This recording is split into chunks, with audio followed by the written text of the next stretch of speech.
Welcome back, Miami Dolphins. Hit that like and subscribe if you like this video, and comment down below. Let me know your thoughts on this. Today we're going to be talking about Tua Tagovailoa and can he be a franchise quarterback? And I got a couple things that I want to explain to you.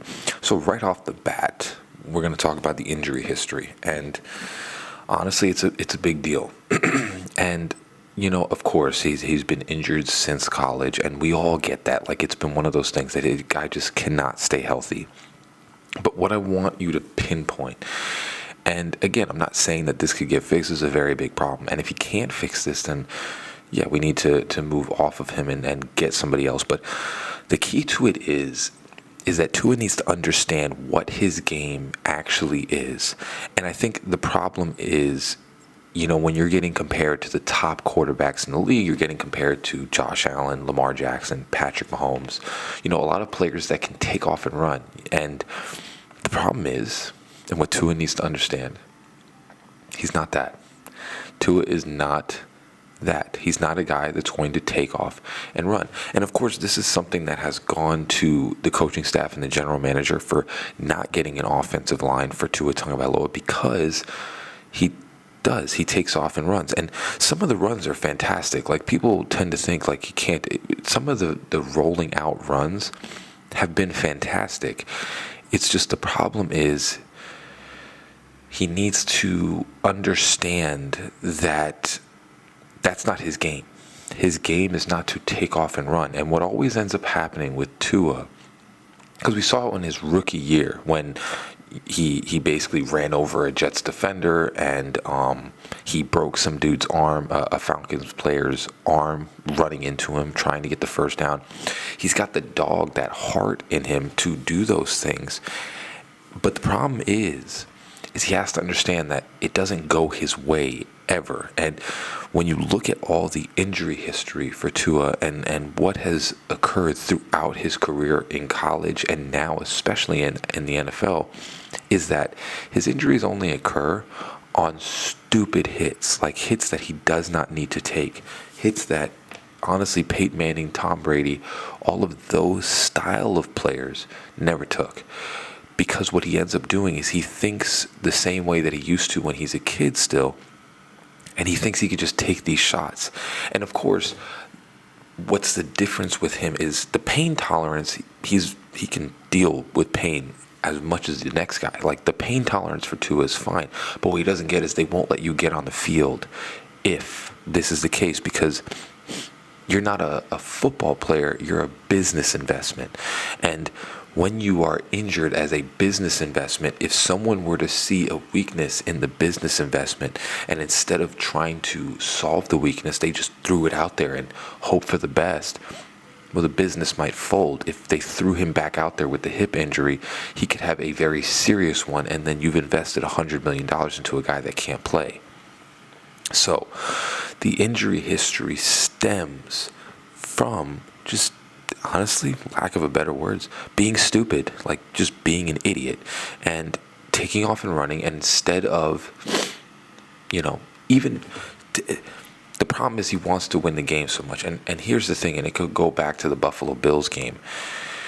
Even losing the game when the game is lost is kind of a win, because at the end of the day, if he just went out there and, of course, we're down by like 4 touchdowns, just didn't run, just didn't do anything to try and win the game, because at this point you don't need to prove yourself. The locker room understands you're a leader. The locker room understands that you want to play through all of these things. It's not about proving yourself, and this is kind of still the childish mentality that has himself, where he thinks that he has to prove himself to be this superstar running quarterback and that he can just take these hits, but you can't. And it's not an insult. It's just not your game. Your body won't let you. Your game is like a Drew Brees. You just pass the ball all over the yard. You stay in the pocket. And, of course, this goes back to the general manager, and it goes back to not getting him an offensive line, because the kid has had the worst offensive line in the league every single year. And people will say that he doesn't take sacks, or, the offensive line doesn't give up sacks. They do a lot. It's just his pocket presence is so much better than most quarterbacks that they don't get to him. But he's had the worst time time to throw and the worst offensive line in the league since he's come into the league. He's never had a good offensive line besides last year before everybody got injured. So the injury history only comes from stupid plays. And that's kind of the key. If Tua can figure out this offseason, hey, even losing a game is a win instead of trying to win it and getting injured. And I know it's going to sound crazy. Losing a game and not getting injured is better than trying to win it and getting injured. That's kind of the key that he needs to take from this. Losing the game, but winning the war. Because at this point, people are going to say whatever they want to say about Tua. People will say that Tua sucks, even though he throws for 4,000 yards and 30 touchdowns basically every single year. People will say whatever they want. You don't need to prove anything to anyone. What you need to do is stay on the field. And honestly, we go back to Fat Tua. He didn't run because he was chunky. He couldn't run. So he stayed in the pocket and didn't get injured. And then he lost the weight again this offseason to get more maneuverability. Not saying that he has to be fat, but the same type of mentality that you had as Fat Tua needs to be the same thing with Skinny Tua. You roll out of the pocket when there's no hit that could be taken, but you get the ball out or you throw it away. You don't run for these first downs. Again, I understand that you want to win, but losing the game and not getting injured is better than trying to win it and getting injured. And that's what he needs to understand. Even a loss in a game is still a win at this point if he just stays on the field.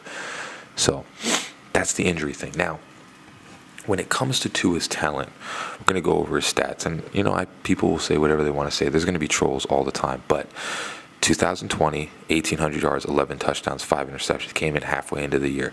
2021, 2,653 yards, 16 touchdowns, 10 interceptions. Had no wide receivers. His best receiver was Devontae Parker, and he was injured half the year. 2022, Tyreek Hill comes here. 3,548 yards, 25 touchdowns, 8 interceptions. Starts improving. 2023, 4,000 yards, 4,624 yards, 29 touchdowns, and 14 interceptions. Starts improving. And I understand the 14 interceptions are a lot. But again, the key to all this is Chris Grier understanding your quarterback, getting an offensive line for him. And this year, 2,867 yards, 19 touchdowns, and 7 interceptions. And 3 of those came in the Houston game, basically. So one game, he threw like half of those interceptions. So when you look at his stats, he steadily improves every single year. He has the talent to be an elite pocket passer. But the problem is twofold. Number one, even taking a loss, like losing a game and staying on the field, is what he needs to learn in this offseason. A loss in a game is better than him getting injured and trying to win it. Number two, the stupid general manager needs to understand to get this guy an offensive line. All your assets need to be putting a wall in front of Tua so that he doesn't need to run, that he doesn't want to run, that there is no reason for him to run. He can roll out of the pocket, but put a humongous, behemoth, 300-pound, 6'6" offensive line in front of him and just let him do what Jalen Hurts is doing. Literally, just throw the ball all over the yard. That's all that Tua needs. Because if Tua has time, he will find the open guy. If he has time, he will find someone. That's why even when people say that Tyreek Hill leaving is going to screw this team, if you get Tua a very good offensive line, he will find the person that's open because he's not panicking because he has 1 second to throw the ball. That's what usually happens. People think that Tua can't beat good teams. I mean, first off, it's like weird to me that the Rams just won a playoff game this year and Tua beat them, and people are forgetting to mention that part. the Rams are like 10-6. Tua beat them, so he doesn't beat winning teams, but beat a playoff team this year. But I digress. Tua has the talent to be elite, but you have to understand your quarterback as an organization too. And this stupid little quick plays and all that stuff. Tyreek Hill is just a cog in this machine that Tua runs. And like I said, not saying that this is like Tua makes this team, but clearly when Tua's out, it's a different team. But what I'm saying here is that if you dedicate all your assets to getting a wall in front of this guy, number one, he doesn't need to take off and run. He could just stay in the pocket. And number two, Tua will find the open guy. His accuracy will allow him to throw the ball to an open receiver. A lot of the times when we play good teams, it's just because the pass rush is way better than we've faced, and they start getting to Tua, and he can't sit there and go through his reads. Everybody can say whatever they want. But again, he has 1.2 seconds to throw, and it's quicker when he's playing good teams. We played Green Bay. You saw the offensive line. It got demolished. And the Houston Texan games, the offensive line got demolished. It's the same reoccurring effect. It's not just Tua. And these things, what did we say about Tom Brady and Peyton Manning when they're playing? If you get pressure on them, they start throwing interceptions because they start panicking. It's the same thing with Tua. He's the same style of player. So if you get a offensive line that can protect him, I promise you, he's going to succeed. And he doesn't need Tyreek Hill. You can put mostly any good receiver over there, and he's going to find them if he has time.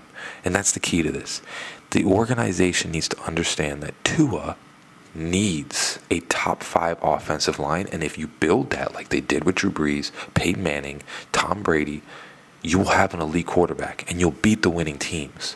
Because we don't even need that great of a defense to beat these teams. Tua will put up points on teams if he has time to throw, which he never has had. If you do that this offseason, you will succeed. I'm just praying that Mike McDaniel and Chris Greer see that, finally. You get big-name players. Like, we've let Mike McGlinchey pass. We've let, some of the 49ers offensive linemen pass. We let people go to the Jaguars.